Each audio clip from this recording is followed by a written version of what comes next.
Oh, yeah. Now we really gotta talk about Cooler's return. He has me weak. Bro got cooked in the first movie and came back to be a Decepticon with shadow clones, basically Ultron. And the thing about that is, now if you get cooked, you got nobody to blame because it's a whole bunch of yous. You're really just gonna have to take your L's and say GG's and walk off. But shit really starts off with Goku and his crew heading off to Namek. But they look at the screen and see that someone already has their mittens on it. And look at that guy Piccolo. He in this bitch like he about to suit up. I'll suit the fuck up in this bitch! And I'd be just like him because Frieza and his brother are running shit on Namek like Kobe and Shaq. See, if I'm Piccolo, I'm becoming Mr. Miyagi or the Namekian Batman. Like shit, bro, you gotta have some type of legacy for the Namekians because they don't deserve this. They're literally beyond vegan. Their diet is straight water and ice, and they can't box for shit. They're the definition of what I do. You know Cooler really a villain when he got the elderly doing the 100-meter dash. Bro out there running like it's that one SpongeBob episode where they called Texas stupid, and Sandy was out there chasing him down. Look at him. He needs a hero. Someone please. He gets dragged in front of the Namekians, and one of them in the line was like, that's a great idea. Fuck this walking shit. Hits his fake ass feet and gets dragged too. So after watching his people get cooked, Piccolo's twin said, nah, fuck that. Takes the handcuffs with no chains and breaks out of it. And look how Son hit the roll up the line. Yeah, with the pull up like that, he gotta be a part of Piccolo's immediate family. Shit was so clean, I almost believed he was about to do something, but nah. He flies over there and this bot catches him one-handed and he just tosses him down. His coldness was short-lived, now he in that Fortnite knock position. Someone get him a med kit. The bot's getting ready to thirst him, but right as he fires at him, Gohan pulls up and knocks the beam out the way, creating the smoke and getting him out of there. And this is when I knew there was going to be a bunch of IG flicks in this movie for Goku, cause when the smoke clears, his ass is just standing there, staring. And honestly, it was so clean, not even Krillin could ruin the moment. Look at him, putting up the deuce when we know he's not going to put in pain. Cooler sitting there unimpressed cause he knows he got a better intro though. Peep game. He summons the army to line up and they all spawn in left and right. And then Cooler's gonna come in and part them like the Red Seas. He's walking in and he's just straight up glistening. Looked like he dipped himself in movie theater butter. Even had Piccolo like, nah, what is that? That luster.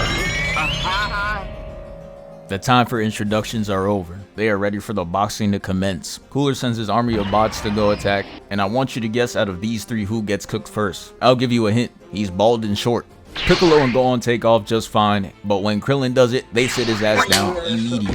Yeah, the scriptwriters are in the studio straight giggling. Knew from this point on his ass was about to be comic relief. Not even Gohan, who spawned in 7 years ago, got sat down like that. He's out there putting up a better performance, hitting attacks and dodging. He didn't do any damage, but hey, at least he's not out there eating rocks like Krillin. They got 3 on Piccolo right now, and there's clearly a malfunction in their programming, cause no way they gave Piccolo 3 and Krillin got 4 bodies on him. Let's be serious today. You must have mistaken Brody for One Punch Man or something. I know they could look alike from afar, but come on now. That is simply not him. Krillin tries to cook with what little screen time he has left, and it's not looking good. The bots who have Kawhi Leonard's personality downloaded are just looking at him with disappointment. So yeah, his performance is looking bad right now, but Piccolo ain't safe either. Cause the same shit happens to him and he's just like, nah. And then the cameraman gets mad close to him to document that embarrassing moment. Piccolo wanted to tell him to back up so bad. That shit had him sweating, so he had to think of something fast to get rid of the embarrassment. So he went to old reliable, threw out the turban and cape like it was the problem. What did I do? The camera pans to Gohan though, and it's looking like he's about to keep that losing record on Namek. Gohan getting smacked around with that green background is all too familiar. Krillin's also getting his shit rocked though as he crashes into Gohan. So Piccolo's just like, shit, I might as well join him. But he didn't get bitched or anything like Gohan and Krillin, he just slowly descends down. He had something to say to Krillin though, he just like, hey Krillin, not gonna lie, they're putting 4 on you and 3 on me is ludicrous. Man, stop hating! Is what Krillin internally screamed as Piccolo flies away to cook the Kawhi Leonards. And he's out there taking multiple out at a time. Had me saying my fault OG, maybe it was the cape and turban. If that's what it takes to make a move like that, that better be a mid-game power-up animation for Piccolo and Sparking Zero. As Piccolo is cooking up, we see science at play. The simple law of motion creates more motion. And now all of a sudden they have the ability to catch a body too. Shit didn't last long though, as we see they couldn't hang. They get captured in Sensor Way, which basically made shit easier for Piccolo. He was out there streaking, got 30 kills without dying, so he unlocked the tactical nuke. And now that Krillin and Gohan are gone, he can unleash it. Treats the whole area like how the Avengers treat New York, and fucking boom, whole area done. Look at the crater this man left. He absolutely made sure he didn't get dropped in this movie, I'll tell you that. But now it's time for the main course, Goku versus Cooler in that shiny rarity. It starts off with Cooler catching Goku's punch. And yeah, my boy coming in different this time. He ain't come here to play. That performance in that last movie was absolutely disappointing. Man's had a whole new form just to still get worked by Super Saiyan. They start throwing hands in an invisible elevator though, and Goku finds an opening and grabs his tail. As he throws him, he lets out a little giggle, which causes Cooler to get enraged and start chasing him down. This was all a part of Goku's plan though, bait him and catch him off guard. But once he hits him, he notices Cooler is not phased, and knew that smirk couldn't mean anything good. So he tried to keep that Cobra Kai mentality of striking first, and it's clearly not working. Cooler felt bad, so he had to hit him with the stop. This isn't you, treating his ass like Bruce Banner. He then proceeds to give him a mean 3-piece combo with no biscuit, starting it off with a knee, making Goku hit the Iron Man. Then he hits him with a gut check, stretching his back out, pause, and spikes him to the ground. That boy Goku hit the floor like, Okay. When I came down.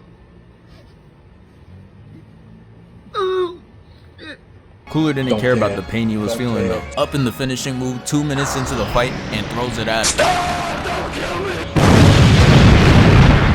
But Goku's not dying in 2 minutes though, we know this. He not sorry. Uses instant transmission to get up behind him, and he's posted up like the boogeyman. He starts yapping and flexing that he learned this new technique called instant transmission, and Cooler just like, oh, you thought you was special? I could do that shit too. Those words had Goku perplexed. He wasn't ready to get hit with his own move. He came up and smacked the taste out of his mouth, had Goku contemplating if he's really like that. He gets kicked up and makes Cooler swing at the Madam Web audience, and Goku tries to sneak him back. And the point of this whole exchange is that they're spamming instant transmission. But shit just looks like normal Dragon Ball Z. Nothing changed. All they did was step back. And I guess whoever was writing the script understood that. So they decided to give them their own version of the Speed Force. Which is why they got this infrared look. I'm crying. They think this Flash versus Zoom. Look at Cooler. He even hitting the full Flash form. He catches up to Goku, takes him out the animation, and uses his head to break the rock in front of him. Then he tosses him away and goes up to hit him with that knee of justice. And I thought he did it to him for a second. This frame had him looking crazy, but instead it was revealed that he caught that shit and uses it to reintroduce Super Saiyan. Even Cooler had to take a step back to admire the view. This gotta be some type of glazing. But now it's time for round 2, and I'm gonna be honest, when I watched this for the first time, I was fully expecting a 5th form Metal Cooler to show up, but they really just didn't do it. Hopped in that Rider's room and said nah. They're boxing though, and Goku gets a clean right in, but again, it was ineffective. Cooler then proceeds to kick him out the frame, and look at that form, bro. Yeah, not gonna lie, don't ever invite him to a kickball game. With a form like that, he launching that shit straight to orbit. Even me, a retired Hall of Fame kickball player at recess, can't compete with that. But yeah, Goku's flying off, and Cooler chases him down and kicks him again. And then he pulls out the forbidden move, hits him with the spirited knee, pushing him through the rocks. And Goku's just like, I ain't gonna lie, I'm getting cooked. And he came back on a mission, keep the game face. Cooler tries to block, and Goku breaks right through, severing his arm and giving him the superhero ass frame. Goku said, hold on, I ain't done yet though. I gotta hit this landing too, and rolls right into the fighting stance. There was no time for celebration though, cause Cooler regenerates like a symbiote made out of vibranium, completely rebuilding his arm from scratch. Yeah bro, I don't want to see a universe where Dr. Zero and Cooler link up, because if they get in that lab together, they'd make the most OP character in history.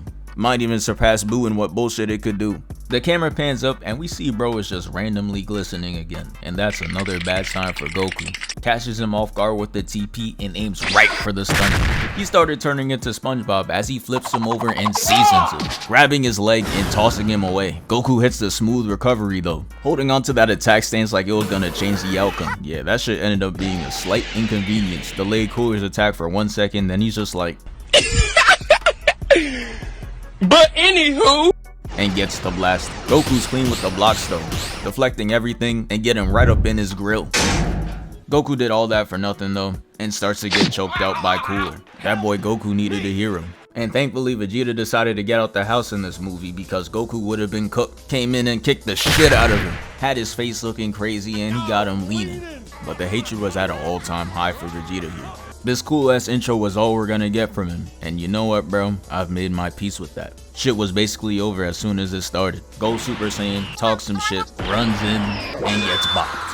Shit is like clockwork at this point, but you know Vegeta man, they don't let him go down in one hit. They make him suffer and embarrass himself. He comes back in with all this energy, lands 2 kicks and gets hit with the WWE takedown, putting him in excruciating pain.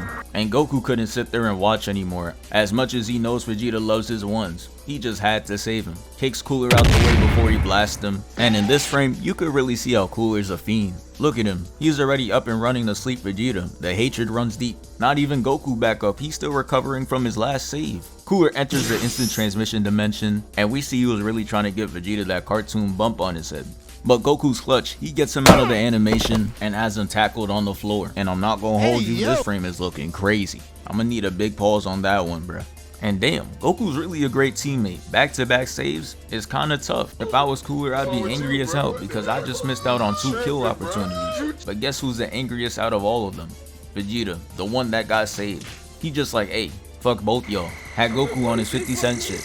They both dip out of there because clearly this man got CTE. And I'm not even mad that Cooler spun the block in 0.2 seconds to kick him. He ends up punching him straight to Goku. And oh nah, look at how vile this frame really is, bruh. Son can't even take a regular L. Like, this is really some next level violation. The writers made sure he can never win a group chat argument ever again. Cooler hits him with the silent finisher though. Sends Diddy miss across and it ends up in a huge explosion. And after that attack, Cooler's just off in the distance walking in slow motion. Bro thinks he's in the edit. Goku turns to Vegeta and looks at him like this. And right then and there is when it was official. His ass is getting jumped. They fly at him full speed with this power of friendship ass attack, and it breaks him into 3 pieces. But of course, the regeneration starts to kick in. And this is where the most unexpected thing in Dragon Ball happened. Vegeta decides to key spam him, and it actually worked. It blew the Metal Cooler to smithereens. This shit was almost too good to be true. They hit this finally it's over ass fall, but little did they know that it wasn't over.